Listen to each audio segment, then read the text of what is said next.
ఆఖరిగా ఒకే ఒక ప్రశ్న. ఆ రోజు తప్పించుకున్న ఆ చంద్రు ఇప్పుడు ఎక్కడుంటాడనుకుంటున్నారు? ఓ, ఏదైనా ఒక ట్రైబల్ ఏరియాలో ఇప్పుడు కూడా ఏదైనా పోరాటం చేస్తానని తిరుగుతూ ఉంటాడు. మ్, నేను రిటైర్ అయ్యేలోగా తనని ఎలాగైనా పట్టుకుని తీరుతాను. అదే నా ఆఖరి target. Thank you sir. Hmm. Me busy అయిన టైంలో మిమ్మల్ని ఇబ్బంది పెట్టినందుకు క్షమించండి. ఈ సర్వీస్ స్టోరీ నాకు చాలా ఎక్స్పీరియన్స్నిచ్చింది. వీరుళ్ళు ఎంతో మంది ఉన్నారు, కానీ వాళ్ళు చేసిన గొప్పతనం ఎవరికీ తెలియడం లేదు. తెలుసు సార్.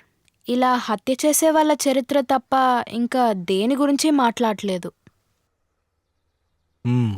Anyway thanks. మా ఛానల్ ఇంకా మేము కలిసి మీకు ఒక బహుమతి ఇస్తాం. Oh sure.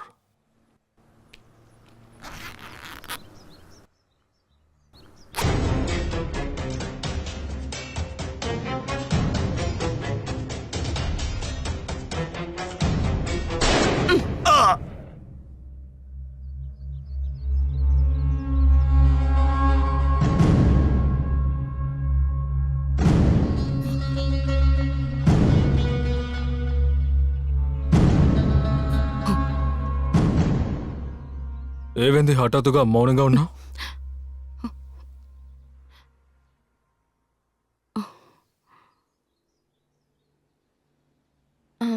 నేను ఒక విషయాన్ని ఆలోచించాను. ఆయన ఆకలి ఏడుపు ఇంతవరకు అనగలేదు సార్. భవిష్యత్తులో కొన్ని చట్టాలను చేర్చుకొని ఆయన ఇంకా కొన్ని అడవుల్లో బ్రతికే ఉన్నాడు.